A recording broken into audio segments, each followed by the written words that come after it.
और एक और चीज़ मैं क्लियर कर दूं, लोग समझते हैं कि शायद जो गाड़ी का रजिस्ट्रेशन कार्ड होता है मुल्किया, उस पर कहीं ना कहीं मेंशन होता है कि गाड़ी की स्पेक्स क्या हैं। तो सबसे पहले तो आप ले लें कि जो उसकी जो डोर पे जो प्लेट होती है डोर के फ्रेम पे, वो अरबी में होती है। उसमें इंग्लिश के साथ साथ अरबी भी लिखी होती है, लेकिन कुछ गाड़ियों में नहीं भी होती। और जितनी भी नॉन जीसीसी गाड़ियां हैं उनके रेडिएटर के साइज। अस्सलाम वालेकुम viewers, welcome back to Motorized Memories. कैसे हैं आप लोग? ठीक ठाक? मज़ा आ रहा है नहीं आ रहा? आएगा आएगा। गाइस, आज की वीडियो में हम बात करेंगे जीसीसी और नॉन जीसीसी गाड़ियों के डिफरेंस के बारे में, कि उसमें क्या डिफरेंस होता है और आप लोग कैसे आइडेंटिफाई कर सकते हैं कि किन किन चीज़ों से पता चलता है कि ये गाड़ी जीसीसी है और नॉन जीसीसी है। तो बाय करने से पहले आप ये चीज़ें देखें तो वो आपको हेल्पफुल रहेंगी।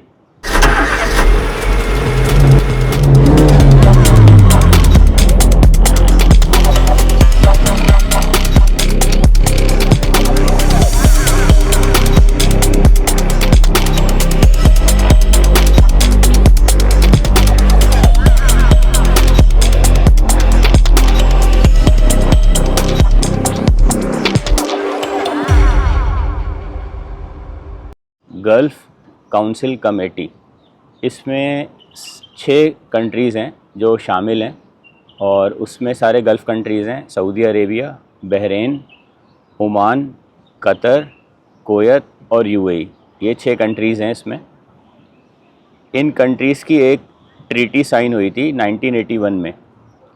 इसमें इनका जो पर्पस था वो था बेसिकली ट्रेड को प्रमोट करना, डिफेंस के मामले में एक दूसरे का साथ देना, और बाकी इनका जो कल्चरल इन्वायरमेंट है, क्योंकि ये सारे गल्फ़ कंट्रीज़ हैं तो उस सब से रिलेटेड था कि वो एक दूसरे को प्रमोट करें।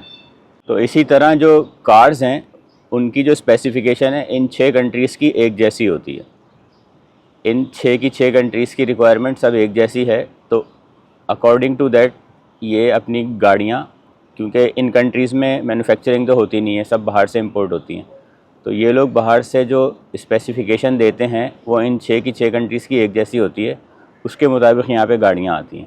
सब इनके क्या स्टैंडर्ड हैं कि जीसीसी स्पेसिफ़िकेशन क्या होती है, उसमें किन चीज़ों का ख़ास ख्याल रखा जाता है, वो है बेसिकली एक तो यहाँ पे हीट बहुत ज़्यादा होती है, तो एसी के जो यहाँ पे कंडेंसर हैं बड़े होते हैं साइज़ में, क्योंकि यहाँ पे एक्स्ट्रा कूलिंग की ज़रूरत होती है। तो उस हिसाब से यहाँ के जो कंप्रेसर का साइज़ है और जो उसका कंडेंसर का साइज़ है वो बड़ा रखा जाता है, ताकि बहुत ज़्यादा हीट में भी वो प्रॉपर काम कर सके। तो एक तो ये डिफरेंस होता है।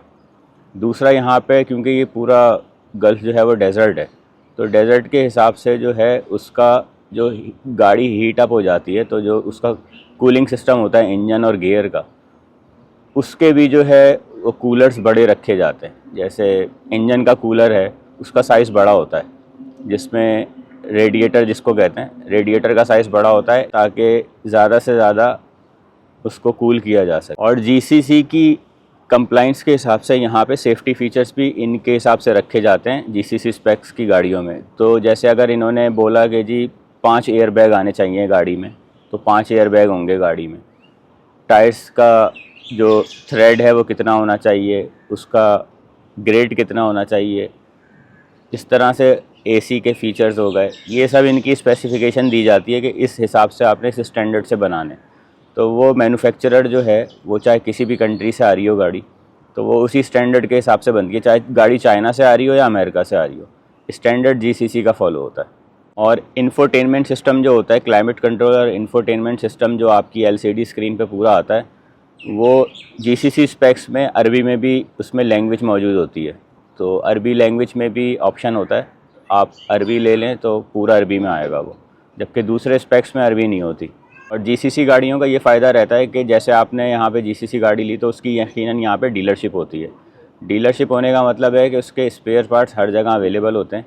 तो जब इजीली स्पेयर पार्ट्स अवेलेबल हैं और उसके प्राइसेस भी मुनासिब होते हैं, तो वो आप कहीं से भी जो है इजीली आपको मिल सकते हैं, आपको ढूंढने नहीं पड़ेंगे। जैसे अमेरिकन गाड़ियों का होता है कि उसके पार्ट्स आपको हर जगह अवेलेबल नहीं होते, कभी कभी आपको यूज़ में स्क्रैप से भी लेने पड़ते हैं। तो जीसीसी गाड़ियों की डीलरशिप है तो पार्ट्स क्योंकि अवेलेबल होते हैं और फ्रीक्वेंटली होते हैं तो वो सस्ते भी होते हैं। और दूसरा ये कि जो जीसीसी गाड़ियां हैं उनकी क्योंकि डीलरशिप होती है यहाँ पे, तो डीलरशिप जो है वो सर्विसेज भी देती है गाड़ियों की, और सर्विसेज के लिए जो उन्होंने स्टाफ़ रखा हुआ होता है वो बाकायदा ट्रेंड स्टाफ होता है। उनकी ट्रेनिंग्स होती हैं, वो दूसरे मुल्कों में जाते हैं, वहाँ की वर्कशॉप्स अटेंड करते हैं, सेमिनार अटेंड करते हैं, तो वो काफ़ी एक्सपर्ट होते हैं अपने काम में।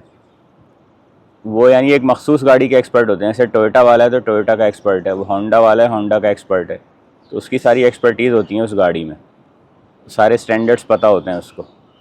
तो जब आप उसके पास जाते हैं रिपेयरिंग के लिए तो जाहिर है वो कॉस्ट तो आपको ज़्यादा करता है, लेकिन वो बंदा आपका जो टेक्नीशियन है वो उसमें एक्सपर्ट होता है, तो वो बहुत अच्छे से आपकी गाड़ी हैंडल करता है। अच्छा, आप ये देख लें कि गाड़ी जीसीसी है या नॉन जीसीसी है, फिर चाहे वो अमेरिकन हो, कोरियन हो, जैपनीज़ हो, ऑस्ट्रेलिया की हो, कनाडा की हो, तो वो आप आइडेंटिफाई कैसे करेंगे?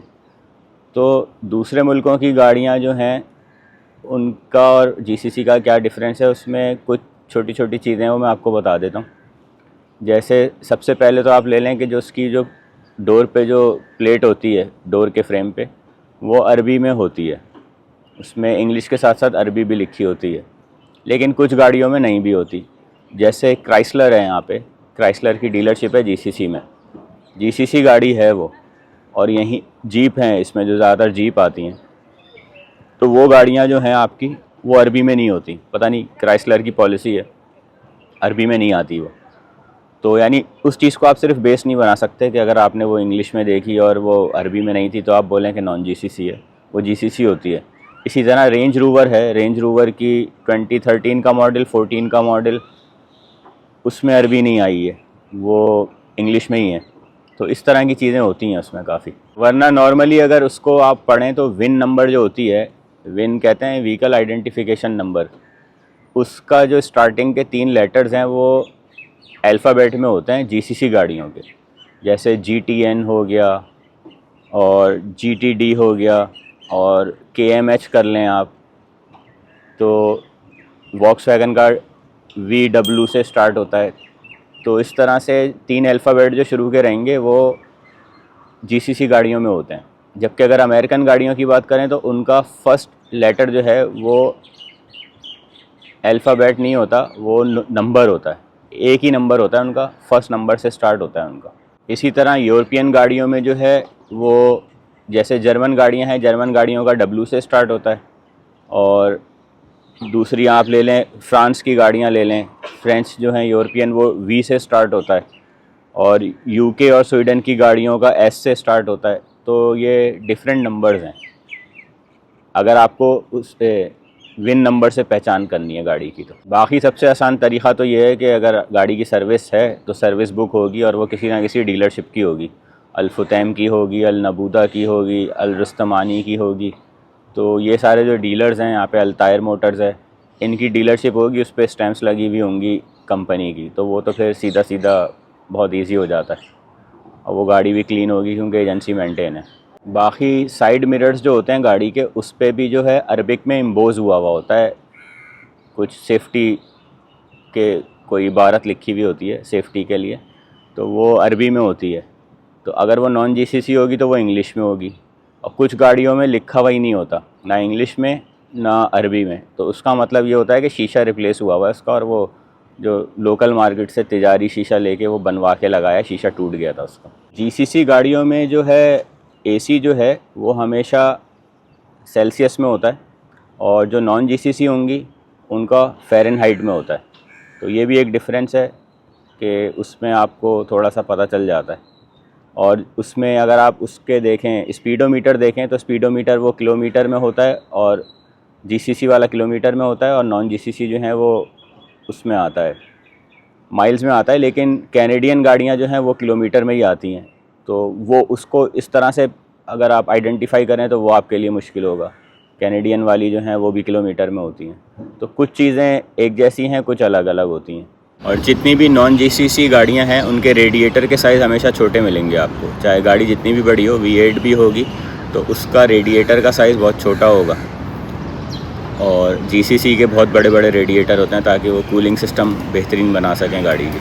और एक और चीज़ मैं क्लियर कर दूं, लोग समझते हैं कि शायद जो गाड़ी का रजिस्ट्रेशन कार्ड होता है मुल्किया, उस पर कहीं ना कहीं मेंशन होता है कि गाड़ी की स्पेक्स क्या हैं। तो ऐसा कुछ नहीं है, कहीं पे भी ये मेंशन नहीं होता गाड़ी की स्पेक्स, सिर्फ ओरिजिन लिखा होता है गाड़ी के मुल्किया पे।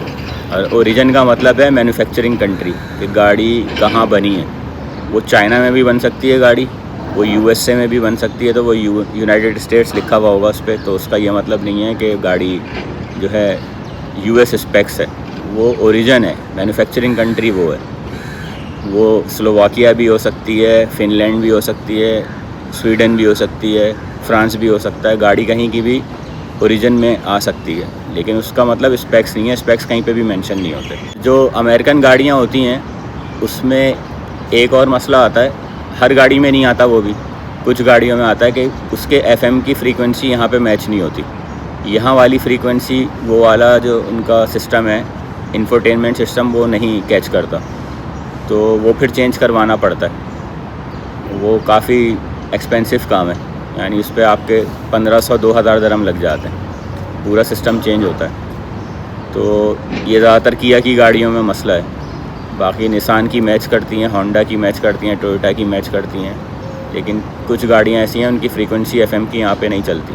अच्छा, GCC गाड़ियों की इंश्योरेंस के प्रीमियम जो हैं वो काफ़ी कम होते हैं as compared to American cars. अगर आप अमेरिकन स्पेक्स की गाड़ी लेते हैं, क्योंकि वो एक्सीडेंट हुई हुई होती है, तो एक तो उसका आपको कॉम्प्रीहेंसिव इंश्योरेंस बहुत मुश्किल से मिलता है। अगर मिल जाए तो वो मिलता है या तो कमर्शियल, उसके ऊपर एक्टिविटी के ऊपर अगर आपने रेंटा कार पे लगाई हैं गाड़ियाँ, तो उसका प्रीमियम बहुत हाई होता है। या अगर इंडिविजुअल भी मिल जाए तो भी प्रीमियम ऑलमोस्ट GCC गाड़ियों का डबल होता है। तो गाइस, अगर आपको मेरी वीडियोस अच्छी लगती हैं तो चैनल को सब्सक्राइब करें, वीडियोस को लाइक करें और अपने दोस्तों के साथ शेयर करें।